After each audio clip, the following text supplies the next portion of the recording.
Chapter 19. The Subtlety of the Devil. There was a sudden determination and alertness in Bryce's last words which contrasted strongly, and even strangely, with the almost cynical indifference that had characterized him since his visitors came in, and the two men recognized it and glanced questioningly at each other. There was an alteration, too, in his manner. Instead of lounging lazily in his chair, as if he had no other thought than of personal ease, he was now sitting erect, looking sharply from one man to the other. His whole attitude, bearing, speech seemed to indicate that he had suddenly made up his mind to adopt some definite course of action. "I'll tell you more," he repeated, "and since you're here, now." Mitchington, who felt a curious uneasiness, gave Jettison another glance, and this time it was Jettison who spoke. "I should say," he remarked quietly, "knowing what I've gathered of the matter, that we ought to be glad of any information Dr. Bryce can give us." "Oh, to be sure," assented Mitchington. "You know more then, Doctor?" Bryce motioned his visitors to draw their chairs nearer to his, and when he spoke it was in the low, concentrated tones of a man who means business, and confidential business. "Now look here, Mitchington, and you too, Mr. Jettison, as you're on this job, I'm going to talk straight to both of you. And to begin with, I'll make a bold assertion. I know more of this Wrychester Paradise mystery, involving the deaths of both Braden and Collishaw, than any man living. Because, though you don't know it, Mitchington, I've gone right into it, and I'll tell you in confidence why I went into it. I want to marry Dr. Ransford's ward, Miss Bury." Bryce accompanied this candid admission with a look which seemed to say, "Here we are, three men of the world, who know what things are. We understand each other." And while Jettison merely nodded comprehendingly, Mitchington put his thoughts into words. "To be sure, Doctor, to be sure," he said, "and accordingly, what's their affair is yours. Of course." "Something like that," assented Bryce. "Naturally, no man wishes to marry unless he knows as much as he can get to know about the woman he wants, her family, her antecedents, and all that. Now, pretty nearly everybody in Wrychester who knows them knows that there's a mystery about Dr. Ransford and his two wards. It's been talked of, no end, amongst the old dowagers and gossips of the close. Particularly, you know what they are. Miss Bury herself and her brother young Dick, in a lesser degree, know there's a mystery. And if there's one man in the world who knows the secret, it's Ransford. And up to now, Ransford won't tell. He won't even tell Miss Bury. I know that she's asked him. He keeps up an obstinate silence. And so, I determined to find things out for myself." "Aye, and when did you start on that little game now, Doctor?" asked Mitchington. "Was it before or since this affair developed?" "In a really serious way, since," replied Mr. Bryce. "What happened on the day of Braden's death made me go thoroughly into the whole matter. Now, what did happen? I'll tell you frankly now, Mitchington, that when we talked once before about this affair, I didn't tell you all I might have told. I'd my reasons for reticence, but now I'll give you full particulars of what happened that morning within my knowledge. Pay attention, both of you, and you'll see how one thing fits into another. That morning, about 9:30, Ransford left his surgery and went across the close. Not long after he'd gone, this man Braden came to the door and asked me if Dr. Ransford was in. I said he wasn't. He'd just gone out, and I showed the man in which direction. He said he'd once known a Dr. Ransford, and went away. A little later, I followed. Near the entrance of Paradise, I saw Ransford leaving the west porch of the cathedral. He was undeniably in a state of agitation, pale, nervous. He didn't see me. I went on and met Varner, who told me of the accident. I went with him to the foot of St. Ritha's stair and found the man who had recently called at the surgery. He died just as I reached him. I sent for you. When you came, I went back to the surgery. I found Ransford there in a state of most unusual agitation. He looked like a man who has had a terrible shock. So much for these events. Put them together. Bryce paused a while, as if marshalling his facts. Now after that, he continued presently, I began to investigate matters myself, for my own satisfaction. And very soon I found out certain things, which I'll summarize briefly, because some of my facts are doubtless known to you already. First of all, the man who came here as John Braden was, in reality, one John Brake. He was at one time manager of a branch of a well-known London banking company. He appropriated money from them under apparently mysterious circumstances of which I, as yet, knew nothing. He was prosecuted, convicted, and sentenced to 10 years' penal servitude. And those two wards of Ransford's, Mary and Richard Bury, as they are called, are in reality Mary and Richard Brake, his children. You've established that as a fact? Asked Jettison, who was listening with close attention. It's not a surmise on your part? Bryce hesitated before replying to this question. After all, he reflected, it was a surmise. He could not positively prove his assertion. Well, he answered after a moment's thought, I'll qualify that by saying that from the evidence I have, and from what I know, I believe it to be an indisputable fact. What I do know of fact, hard positive fact, is this. John Brake married a Mary Bury at the parish church of Braden Medworth near Barthorpe in Leicester. I've seen the entry in the register with my own eyes. His best man, who signed the register as a witness, was Mark Ransford. Brake and Ransford as young men had been in the habit of going to Braden Medworth to fish. Mary Bury was governess at the vicarage there. It was always supposed she would marry Ransford. Instead she married Brake, who of course took her off to London. Of their married life I know nothing, but within a few years Brake was in trouble for the reason I have told you. He was arrested, and Harker was the man who arrested him. Dear me! Exclaimed Mitchington. Now if I'd only known. You'll know a lot before I'm through, said Bryce. Now Harker, of course, can tell a lot. Yet it's unsatisfying Brake could make no defense, but his counsel threw out strange hints and suggestions, all to the effect that Brake had been cruelly and wickedly deceived, in fact, as it were, trapped into doing what he did, and by a man whom he'd trusted as a close friend. So much came to Harker's ears, but no more, and on that particular point I've no light. Go on from that to Brake's private affairs. At the time of his arrest he had a wife and 2 very young children. Either just before, or at, or immediately after his arrest, they completely disappeared, and Brake himself utterly refused to say one single word about them. Harker asked if he could do anything. Brake's answer was that no one was to concern himself. He preserved an obstinate silence on that point. The clergyman in whose family Mrs. Brake had been governess saw Brake after his conviction. Brake would say nothing to him. Of Mrs. Brake, nothing more is known, to me at any rate. What was known at the time is this. Brake communicated to all who came in contact with him just then the idea of a man who has been cruelly wronged and deceived, who takes refuge in sullen silence, and who is already planning and cherishing revenge. Aye, aye, muttered Mitchington. Revenge? Just so?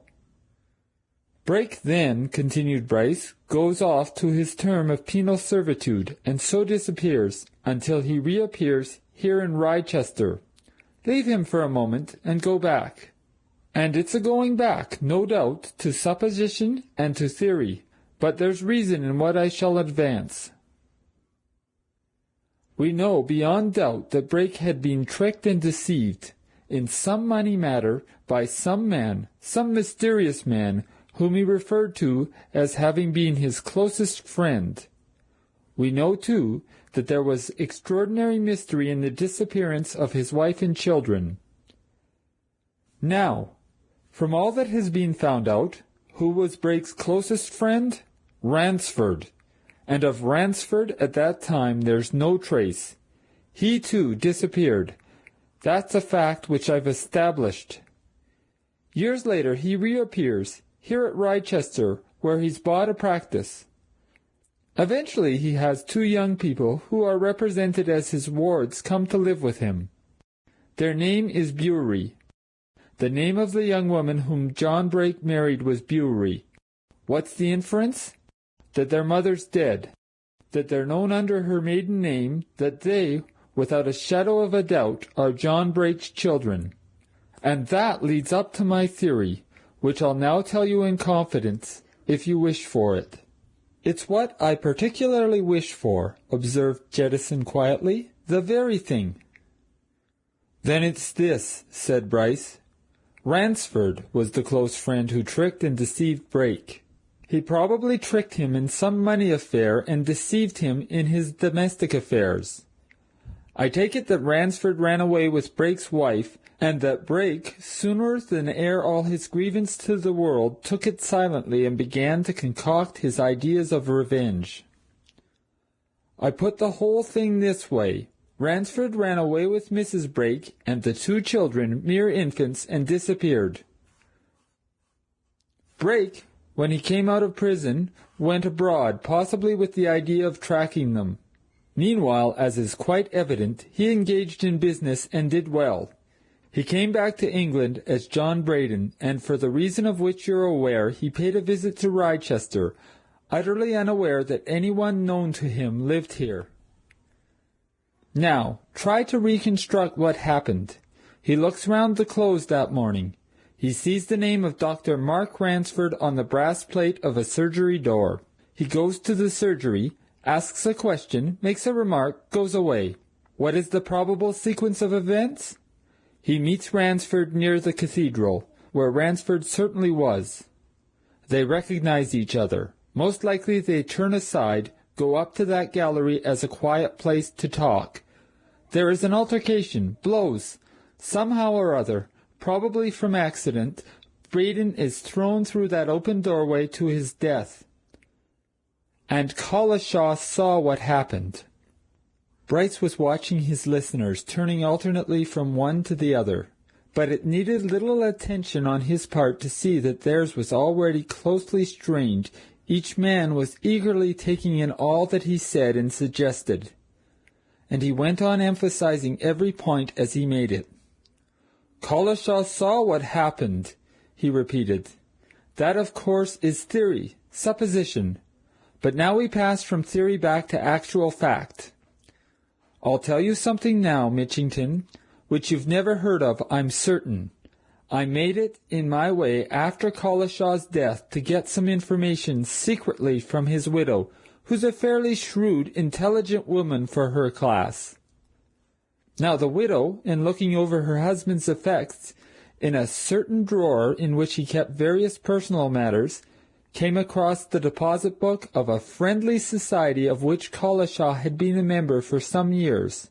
It appears that he, Collishaw, was something of a saving man, and every year he managed to put a bit of money out of his wages, and twice or thrice in the year he took these savings, never very much, merely a £1 or 2, to this friendly society, which, it seems, takes deposits in that way from its members. Now, in this book is an entry, I saw it, which shows that only 2 days before his death, Collishaw paid £50, £50, mark you, into the Friendly Society. Where should Collishaw get £50, all of a sudden? He was a mason's labourer, earning at the very outside 26 or 8 shillings a week. According to his wife, there was no one to leave him a legacy. She never heard of his receipt of this money from any source. But there's the fact. What explains it? My theory, that the rumour that Collishaw, with a pint too much ale in him, had hinted that he could say something about Braden's death if he chose, had reached Braden's assailant, that he made it his business to see Collishaw and had paid him that £50 as hush money, and later had decided to rid himself of Collishaw altogether, as he undoubtedly did, by poison. Once more Bryce paused, and once more the two listeners showed their attention by complete silence. "Now we come to the question, how was Collishaw poisoned?" continued Bryce, "for poisoned he was without doubt.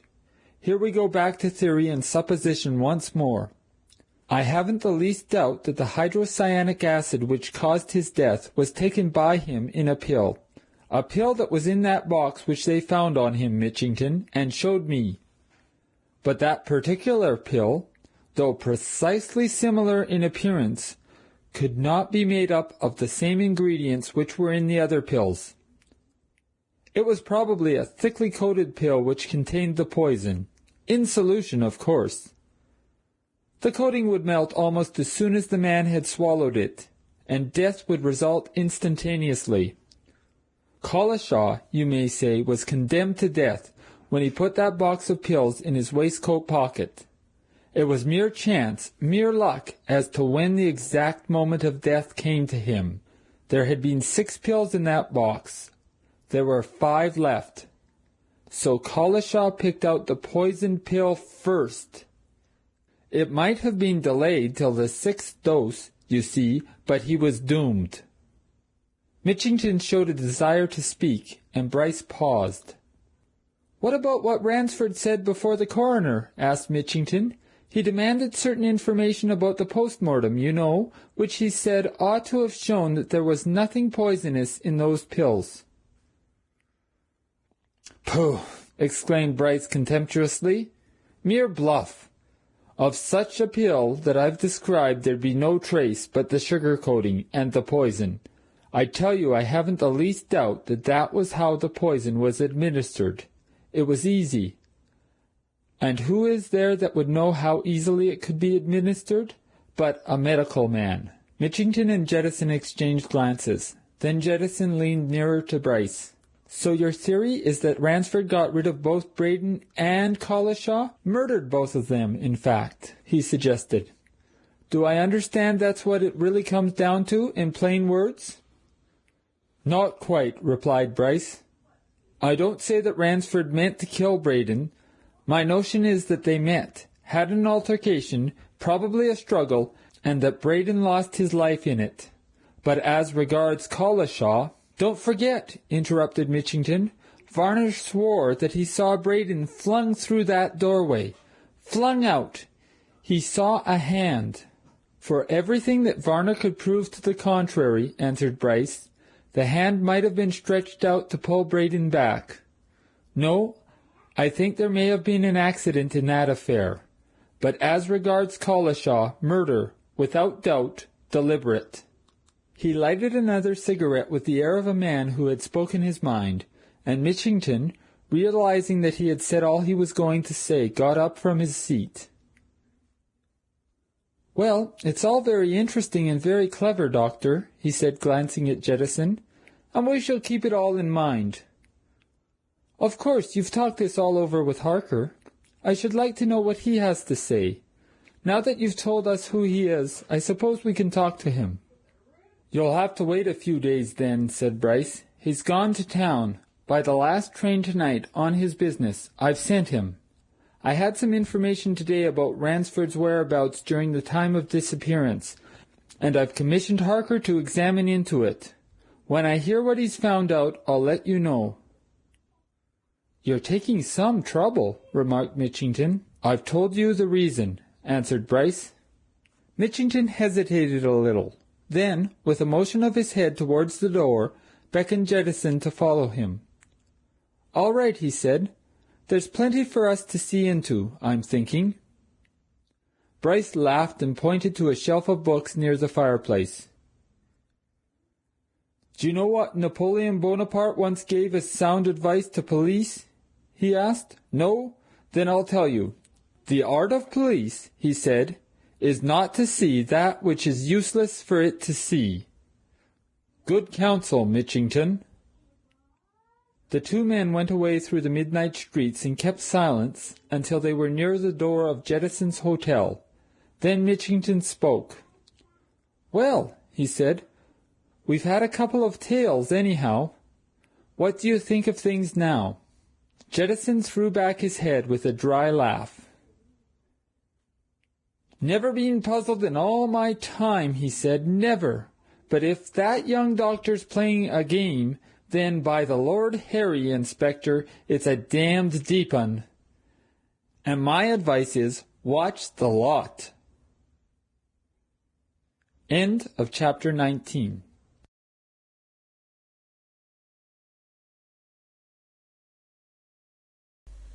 The Paradise Mystery by J.S. Fletcher. Chapter 20.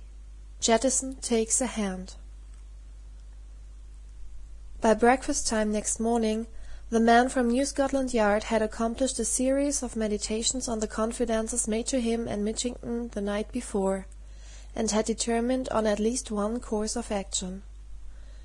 But before entering upon it, he had one or two important letters to write, the composition of which required much thought and trouble, and by the time he had finished them and deposited them by his own hand in the General Post Office, it was drawing near to noon.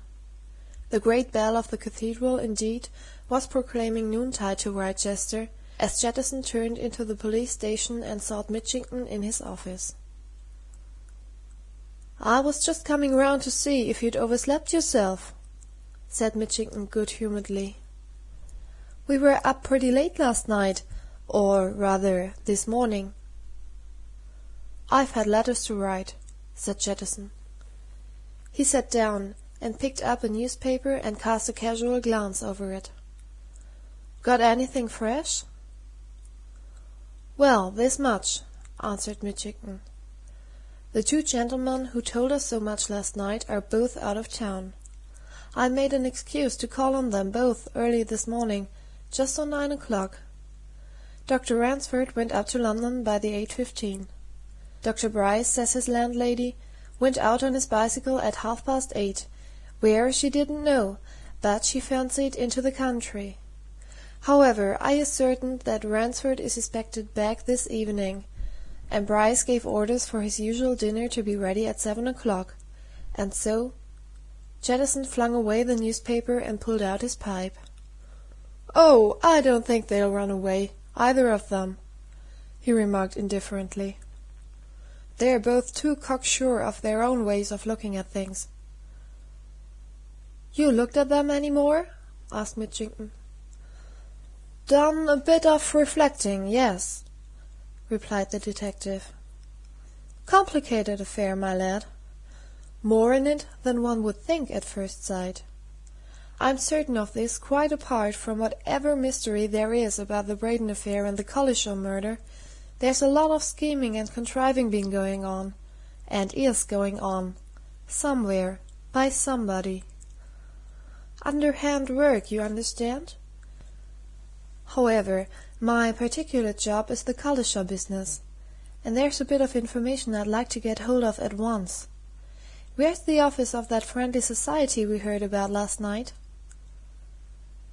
"That'll be the Wrychester Second Friendly," answered Mitchington. "There are two such societies in the town. The first patronised by small tradesmen and the like, the second by working men. The second does take deposits from its members. The office is in Flatgate. Secretary's name outside, Mr. Stebbing. What are you after?" "Tell you later," said Jettison. "Just an idea." He went leisurely out, and across the market square and into the narrow old-world street called Flatgate, along which he strolled as if doing no more than looking about him until he came to an ancient shop which had been converted into an office, and had a wire blind over the lower half of its front window, wherein was woven in conspicuous gilt letters, "Wrychester Second Friendly Society, George Stebbing, Secretary." Nothing betokened romance or mystery in that essentially humble place, but it was in Jettison's mind that when he crossed its threshold he was on his way to discovering something that would possibly clear up the problem on which he was engaged. The staff of the Second Friendly was inconsiderable in numbers. An outer office harboured a small boy and a tall young man. An inner one accommodated Mr. Stebbing, also a young man, sandy-haired and freckled, who, having inspected Detective Sergeant Jettison's professional card, gave him the best chair in the room and stared at him with a mingling of awe and curiosity which plainly showed that he had never entertained a detective before. And as if to show his visitor that he realized the seriousness of the occasion, he nodded meaningly at his door. "All safe here, sir," he whispered. "Well-fitting doors in these old houses. Knew how to make 'em in those days. No chance of being overheard here. What can I do for you, sir?" "Thank you. Much obliged to you," said Jettison. "No objection to my pipe, I suppose? Just so. Well, between you and me, Mr. Stebbing, I'm down here in connection with that Collishaw case, you know." "I know, sir. Poor fellow," said the secretary. "Cruel thing, sir, if the man was put an end to. One of our members was Collishaw, sir." "So I understand," remarked Jettison. "That's what I've come about. Bit of information on the quiet, eh? Strictly between our two selves for the present." Stebbing nodded and winked, as if he had been doing business with detectives all his life. "To be sure, sir, to be sure," he responded with alacrity. "Just between you and me and the doorpost, all right. Anything I can do, Mr. Jettison, shall be done. But it's more in the way of what I can tell, I suppose?" "Something of that sort," replied Jettison in his slow, easy-going fashion. "I want to know a thing or two. Yours is a working-man's society, I think?" "Aye. And I understand you've a system whereby such a man can put his bits of savings by in your hands?" "A capital system, too," answered the secretary, seizing on a pamphlet and pushing it into his visitor's hand. "I don't believe there's better in England. If you read that—" "I'll take a look at it some time," said Jettison, putting the pamphlet in his pocket. "Well, now, I also understand that Collishaw was in the habit of bringing you a bit of saved money now and then. A sort of saving fellow, wasn't he?"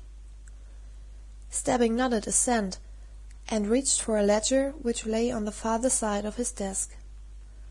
"Collishaw," he answered, "had been a member of our society ever since it started, 14 years ago.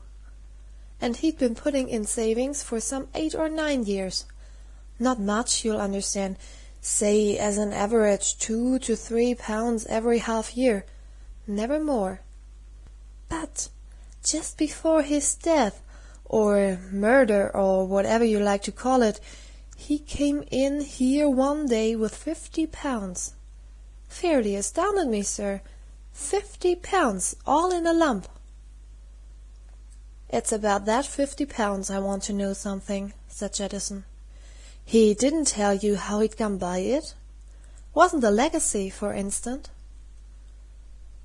"He didn't say anything but that he'd had a bit of luck," answered Stebbing. "Legacy, now? No, he didn't mention that.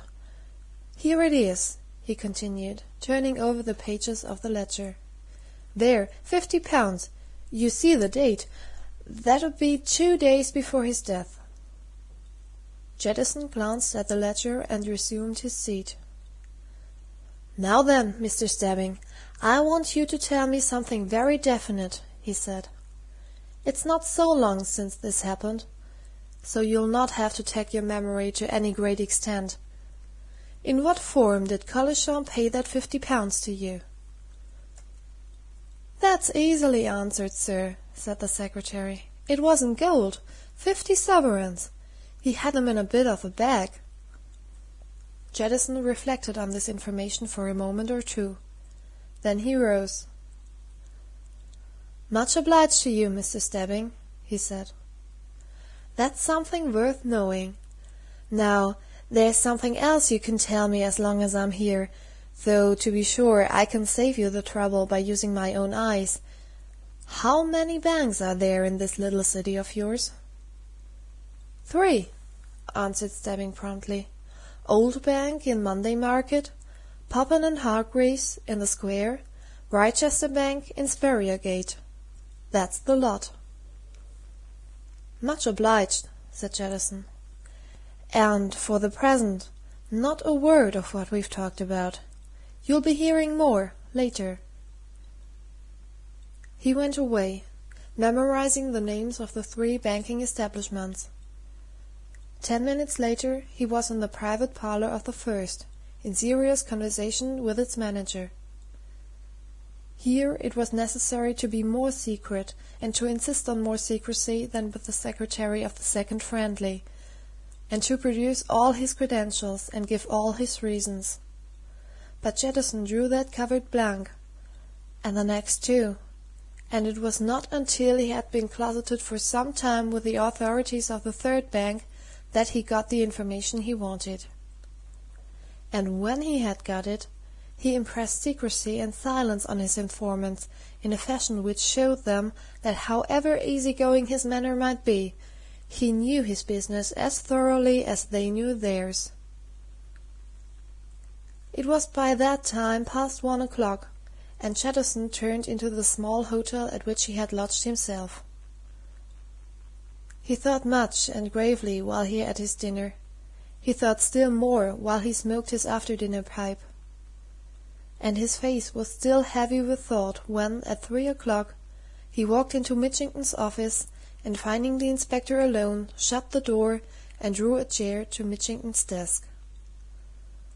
"Now then," he said, "I've had a rare morning's work, and made a discovery, and you and me, my lad, have got to have about as serious a bit of talk as we've had since I came here."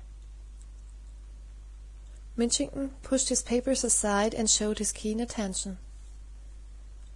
"You remember what that young fellow told us last night about that man Collishaw paying in £50 to the Second Friendly 2 days before his death?" said Jettison. "Well, I thought over that business a lot, early this morning, and I fancied I saw how I could find something out about it. So I have, on the strict quiet. That's why I went to the Friendly Society. The fact was, I wanted to know in what form Collishaw handed in that £50. I got to know. Gold." Mitchington, whose work hitherto had not let him into the mysteries of detective enterprise, nodded delightedly. "Good!" he said. "Rare idea! I should never have thought of it. And what do you make of that, now?" "Nothing," replied Jettison. "But a good deal out of what I've learned since that bit of a discovery. Now, put it to yourself, whoever it was that paid Collishaw that £50 in gold did it with a motive. More than one motive, to be exact, but we'll stick to one to begin with. The motive for paying in gold was avoidance of discovery. A cheque can be readily traced. So can banknotes. But gold is not easily traced, therefore the man who paid Collishaw £50 took care to provide himself with gold. Now then, how many men are there in a small place like this who are likely to carry £50 in gold in their pockets, or to have it at hand?" "Not many," agreed Mitchington. "Just so. And therefore I've been doing a bit of secret inquiry amongst the bankers, as to who supplied himself with gold about that date," continued Jettison. "I to convince him of the absolute necessity of information, too, before I got any, but I got some at the third attempt. On the day previous to that on which Collishaw handed that £50 to Stebbing, a certain Wrychester man drew £50 in gold at his bank. Who do you think he was?" "Who? Who?" demanded Mitchington. Jettison leaned half across the desk. "Bryce," he said in a whisper. "Bryce." Mitchington sat up in his chair and opened his mouth in sheer astonishment. "Good heavens!" he muttered after a moment's silence. "You don't mean it!" "Fact," answered Jettison. "Plain, incontestable fact, my lad. Dr. Bryce keeps an account at the Wrychester Bank. On the day I'm speaking of, he cashed a cheque to self for £50 and took it all in gold." The two men looked at each other as if each were asking his companion a question. "Well?" said Mitchington at last. "You're a cut above me, Jettison. What do you make of it?" "I said last night that the young man was playing a deep game," replied Jettison. "But what game? What's he building up?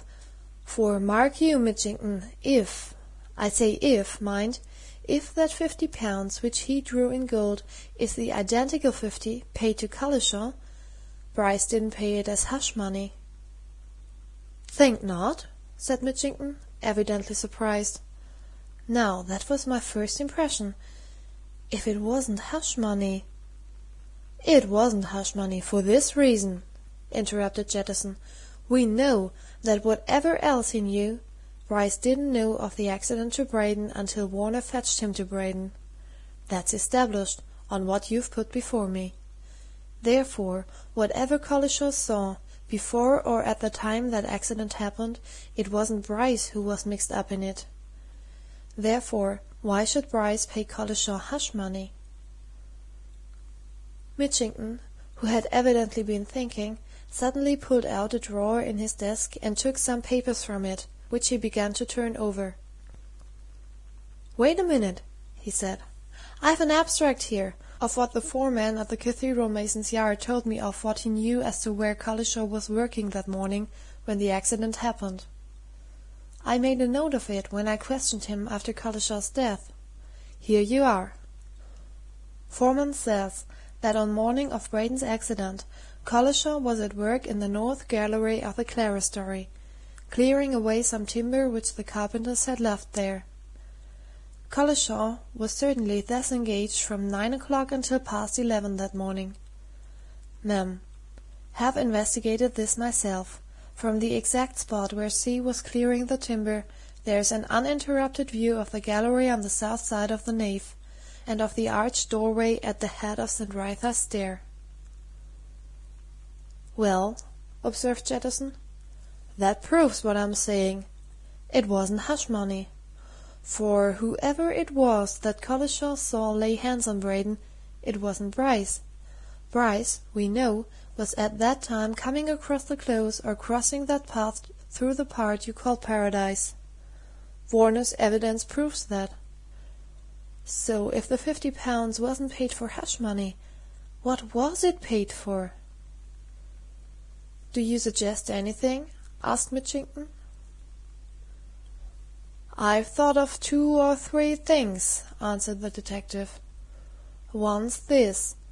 Was the £50 paid for information? If so, and Bryce has that information, why doesn't he show his hand more plainly? If he bribed Collishaw with £50 to tell him who Braden's assailant was, he now knows.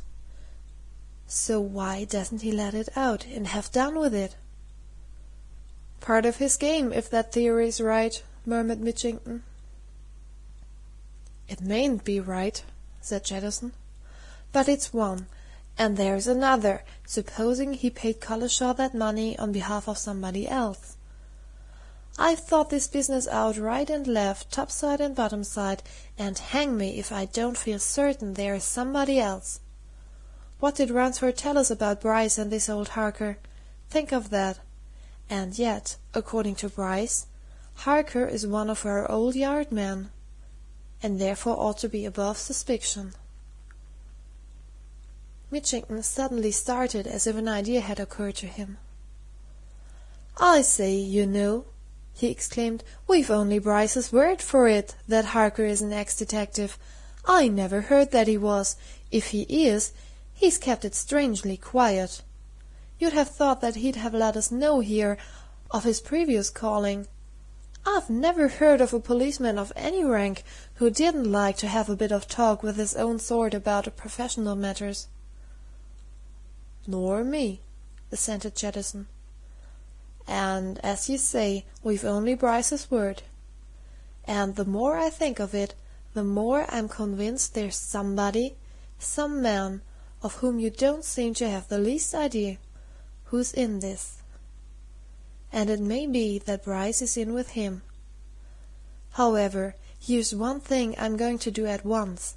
Bryce gave us that information about the £50. Now I'm going to tell Bryce straight out that I've gone into that matter in my own fashion, a fashion he evidently never thought of, and ask him to explain why he drew a similar amount in gold. Come on round to his rooms."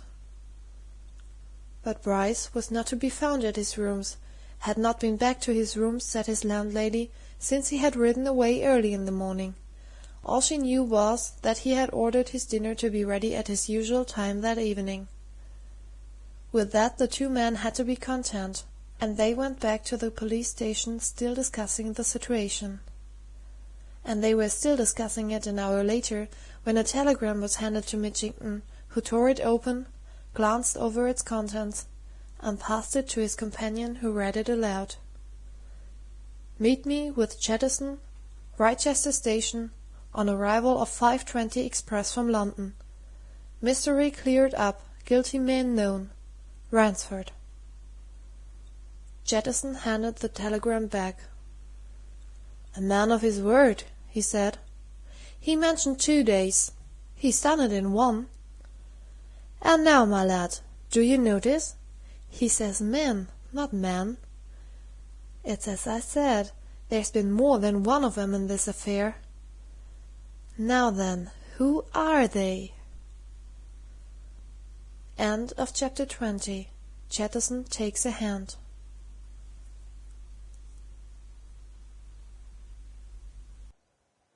The Saxon Steed Arms.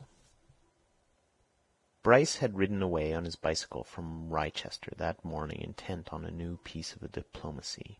He had sat up thinking for some time after the 2 police officials had left him at midnight, and it had occurred to him that there was a man from whom information could be had, of whose services he had as yet made no use, but who must be elsewhere in the neighbourhood. The man Glassdale. Glassdale had been in Wrychester the previous evening. He could scarcely be far away now. There was certainly one person who would know where he could be found, and that person was the Duke of Saxonsteade. Bryce knew the Duke to be an extremely approachable man, a talkative, even garrulous man, given to holding converse with anybody about anything, and he speedily made up his mind to ride over to Saxonsteade, invent a plausible excuse for his call, and get some news out of his Grace. Even if Glassdale had left the neighbourhood, there might be fragments of evidence to pick up from the Duke, for Glassdale, he knew, had given his former employer the information about the stolen jewels, and would, no doubt, have added more about his acquaintance with Braden. And before Bryce came to his dreamed-of masterstroke in that matter, there were 1 or 2 things he wanted to clear up, to complete his double net, and he had an idea that an hour's chat with Glassdale would yield all that he desired. The active brain that had stood Bryce in good stead while he spun his meshes and devised his schemes was more active than ever that early summer morning. It was a 10-mile ride through the woods and valleys to Saxonsteade, and there were sights and beauties of nature on either side of him which any other man would have lingered to admire, and most men would have been influenced by. But Bryce had no eyes for the clouds over the copper-crowned hills, or the mystic shadows in the deep valleys, or the new buds in the hedgerows, and no thought for the rustic folk whose cottages he passed here and there in a sparsely populated country. All his thoughts were fixed on his schemes, almost as mechanically as his eyes followed the white road in front of his wheel. Ever since he had set out on his campaign he had regularly taken stock of his position. He was forever reckoning it up, and now, in his opinion, everything looked very promising. He had, so far as he was aware, created a definite atmosphere of suspicion around and against Ransford. It needed only a little more suggestion, perhaps a little more evidence, to bring about Ransford's arrest. And the only question which at all troubled Bryce was, should he let matters go that length before putting his ultimatum before Mary Bewery, or should he show her his hand first? For Bryce had so worked matters that a word from him to the police would damn Ransford, or save him, and now it all depended, so far as Bryce himself was concerned, on Mary Bewery, as to which word should be said. Elaborate as the toils were which he had laid out for Ransford to the police, he could sweep them up and tear them away with a sentence of added knowledge, if Mary Bewery made it worth his while. But first, before coming to the critical point, there was yet certain information which he desired to get, and he felt sure of getting it, if he could find Glassdale. For Glassdale, according to all accounts, had known Braden intimately of late years, and was most likely in possession of facts about him. And Bryce had full confidence in himself, as an interviewer of other men, and a supreme belief that he could wheedle a secret out of anybody with whom he could procure an hour's quiet conversation. As luck would have it, Bryce had no need to make a call upon the approachable and friendly Duke.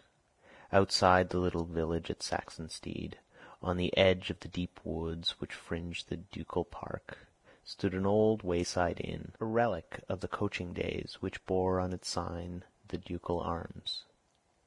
Into its old stone hall marched Bryce to refresh himself after his ride, and as he stood at the bow-windowed bar, he glanced into the garden beyond, and there saw, comfortably smoking his pipe and reading the newspaper, the very man he was looking for.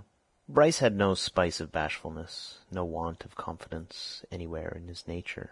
He determined to attack Glassdale there and then, but he took a good look at his man before going out into the garden to him.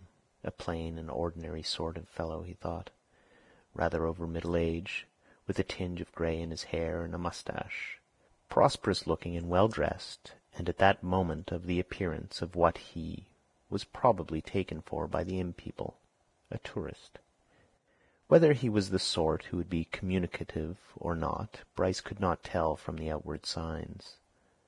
But he was going to try, and he presently found his hard case, took out a card, and strolling down the garden to the shady spot in which Glassdale sat, assumed his politest and suavest manner, and presented himself. "Allow me, sir," he said, carefully abstaining from any mention of names. "May I have the pleasure of a few minutes' conversation with you?" Glassdale cast a swift glance of surprise, not unmingled with suspicion, at the intruder, the sort of glance that a man used to watchfulness would throw at anybody, thought Bryce. But his face cleared as he read the card, though it was still doubtful as he lifted it again. "You've the advantage of me, sir," he said. "Dr. Bryce, I see, but—" Bryce smiled and dropped into a garden chair at Glassdale's side. "You needn't be afraid of talking to me," he answered. "I'm well known in Wrychester. The Duke," he went on, nodding his head in the direction of the great house which lay behind the woods at the foot of the garden, "knows me well enough. In fact, I was on my way to see his Grace now, to ask him if he could tell me where you could be found. The fact is, I'm aware of what happened last night, the jewel affair, you know. Mitchington told me. And of your friendship with Braden, and I want to ask you a question or two about Braden." Glassdale, who had looked somewhat mystified at the beginning of this address, seemed to understand matters better by the end of it. "Oh, well, of course, Doctor," he said, "if that's it. But, of course, a word first. These folk here at the inn don't know who I am, or that I've any connection with the Duke on that affair. I'm Mr. Gordon here, just staying for a bit." "That's all right," answered Bryce, with a smile of understanding. "All this is between ourselves. I saw you with the Duke and the rest of them last night, and I recognized you just now. And all I want is a bit of talk about Braden. You knew him pretty well of late years."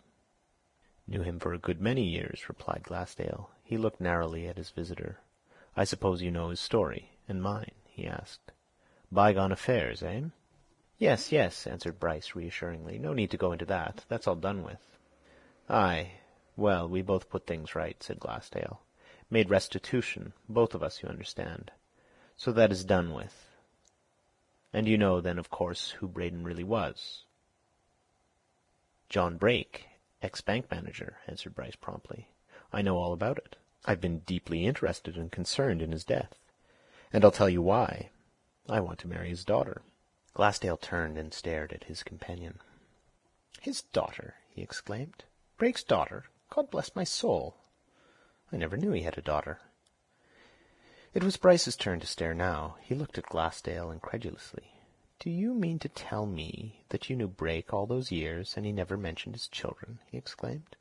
Never a word of him, replied Glassdale. Never knew he had any.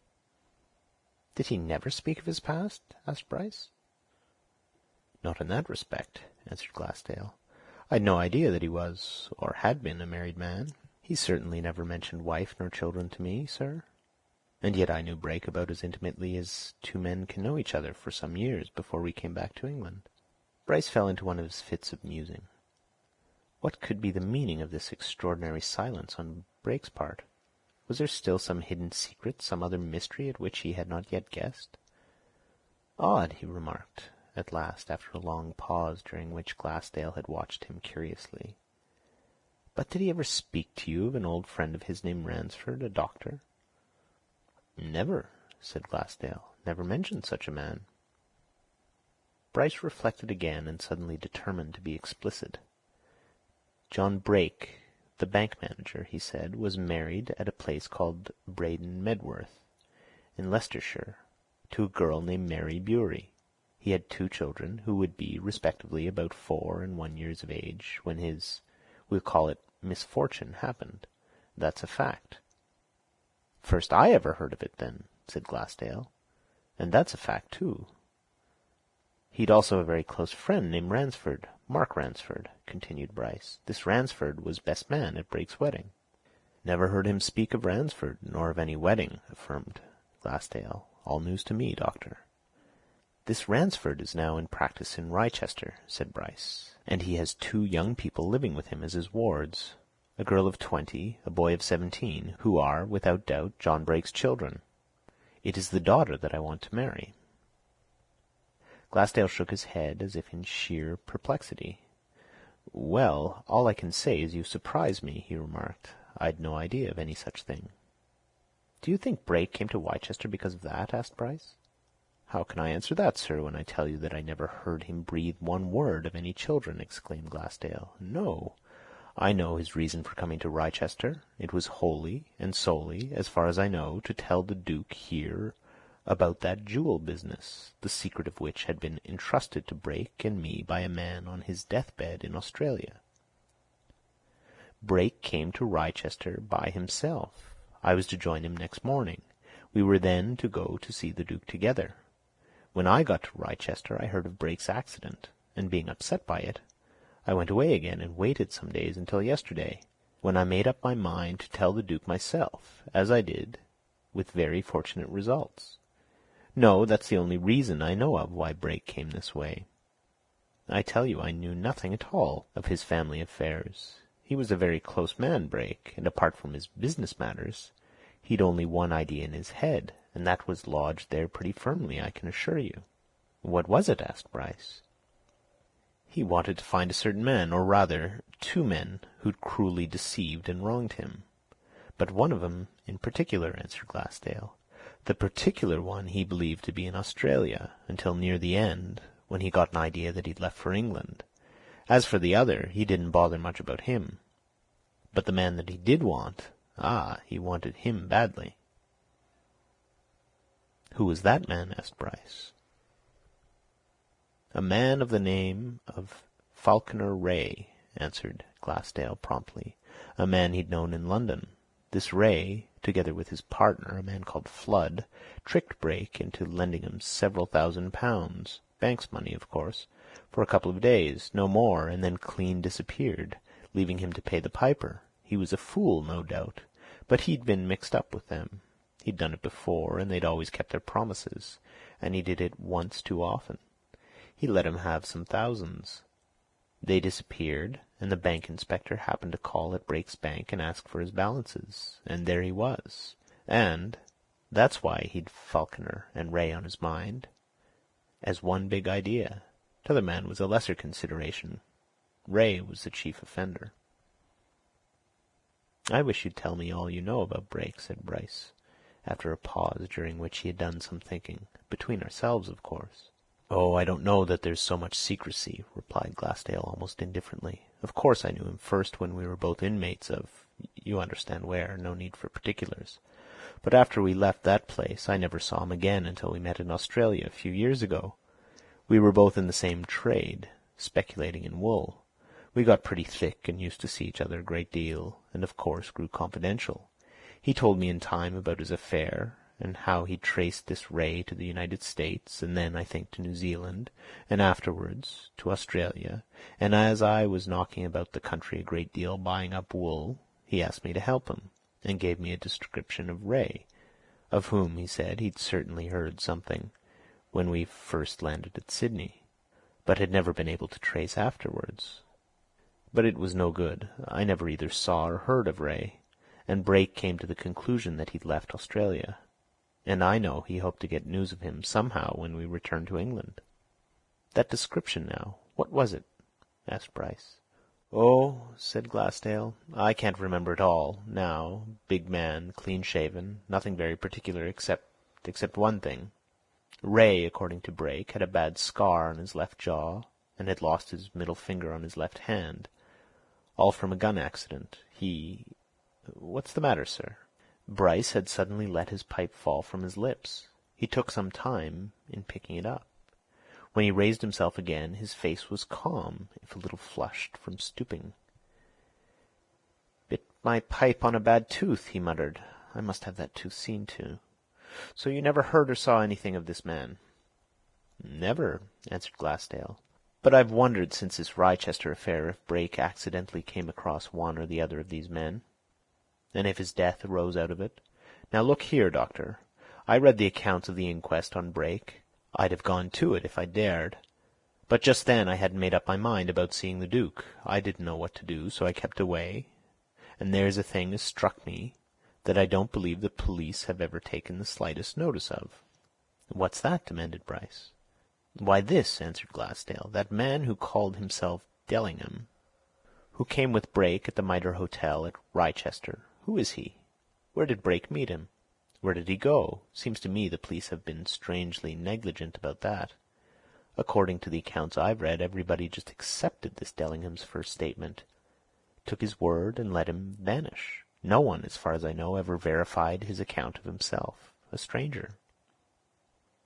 Bryce, who was already in one of his deep moods of reflection, got up from his chair as if to go. "Yes," he said, "there may be something in your suggestion. They certainly did take his word without inquiry. It's true, he mightn't be what he said he was." "Aye, and from what I've read, they never followed his movements that morning," observed Glassdale. "Queer business altogether. Isn't there some reward offered, Doctor? I heard of some placards or something, but I've never seen them. Of course, I've only been here since yesterday morning."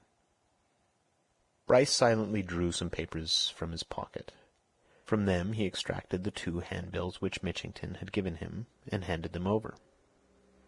"Well, I must go," he said. "I shall no doubt see you again in Rochester over this affair. For the present, all this is between ourselves, of course." "Oh, of course, Doctor," answered Glassdale. "Quite so." Bryce went off and got his bicycle and rode away in the direction of Rochester. Had he remained in the garden, he would have seen Glassdale, after reading both the handbills, go into the house, and have heard him ask the landlady at the bar to get him a trap and a good horse in it as soon as possible. He, too, now wanted to go to Rochester, and at once. But Bryce was riding down the road, muttering certain words to himself over and over again. "The left jaw and the left hand," he repeated. "Left hand, left jaw. Unmistakable." End of chapter 21.